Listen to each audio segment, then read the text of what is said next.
কেমন আছেন? ওয়ালাইকুম আসসালাম ভাইয়া, ভালো আছি। ভালো আছেন ভাইয়া? জি, ভালো আছি। আপু, আপনার নাম কি? ভাইয়া আমার নাম মোসাম্মদ লাবণ্য খাতুন। মোসাম্মদ লাবণ্য খাতুন। জি। ও, আপনার পরিবারে কে কে আছে? আমার পরিবারে আমি আছি, আর আমার ছোট ভাই আছে, আর আমার মা আছে, বাবা নাই। বাবা নেই? বাবা মারা গেছে না হচ্ছে? জি, বাবা মারা গেছে। কত বছর হয়েছে? এই 2-3 বছর হচ্ছে। পড়াশোনা করছো? যে পড়াশোনা করছি। কত দূর পর্যন্ত? ইন্টার। আপনার পরিবারের এখন হচ্ছে সংসার কে চালায়? আপনার মা চালায়? জি, আমার আম্মু চালায়। আহ, আপনার মা কি করে? আমার আম্মু বাসা বাড়িতে জব করে। বাসা জব। বাড়িতে জব করে, মানে বাসা বাড়িতে কাজ জি করে আর কি। মানে শিক্ষিত মেয়ে তো, এই জন্য জবটা মনে আসে।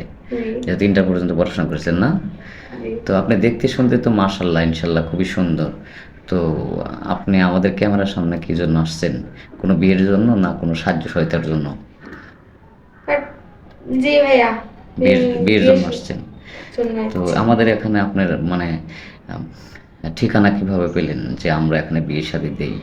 হ্যাঁ, ওই যে আপনাদের ভিডিওগুলো আমি দেখি, দেখে মনে করেন যে ভালো লাগে, তাই আমি আপনি যে যে ভাইয়ের সাথে যোগাযোগ করে আমি আচ্ছা, মনে করেন যে আমাদের আসছি। ভিডিও যে দেখেন, আপনার কি ফোন নাম্বার আছে যে ভিডিওটা দেখেন?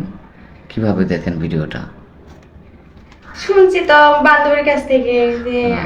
মানে আপনার জি, বান্ধবীর মাধ্যমে হচ্ছে আমি আম, নাম্বারটা জোগাড় করে আপনার নম্বরটা কাছে জোগাড় আসছি করে আর আসছেন, কি। অর্থাৎ আপনার বান্ধবীর এই জায়গা বিয়ে হয়েছিল, তার সাথেই জি যোগাযোগ করে এখানে আসছেন। জি মানে তার ফোন ফোন আছে, তার ফোন থেকে দেখে জি আমি তারপরে হচ্ছে আসছি। যোগাযোগ করে এখানে আসছেন।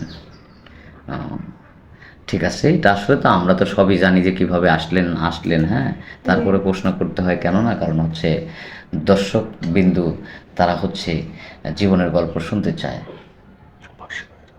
হ্যাঁ, এখন মনে করেন যে এখন মনে করেন যে যদি হয়তো কোনো প্রবাসী ভাই আপনাকে বিয়ে করতে চায়, তো হয়তো অনেকেরই আছে বয়স বেশি হয়ে গেছে, বা আধা বয়সে আছে, হয়তো বউ আছে, এরকম কোনো লোক, টাকা পয়সা আছে কিন্তু আপনি একটা অসহায় মেয়ে, যদি হয়তো চেহারা জি খারাপ ভাইয়া, থাকে, কোনো সমস্যা নেই। কোনো সমস্যা নেই, জি নেই? না, বিয়ে শাদী করবেন তো নাকি? অবশ্যই বিয়ে শাদী করবো। তাহলে আপনার পার্সোনাল কোনো ফোন নাম্বার আছে? থাকলে দিলে ভালো হতো। আমার পার্সোনাল কোনো ফোন নাম্বার নাই।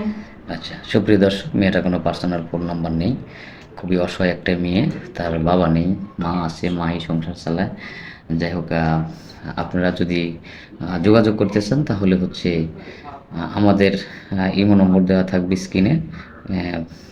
আমাদের সাথে যোগাযোগ করলে মেয়েটার সন্ধান পাবেন আর কি।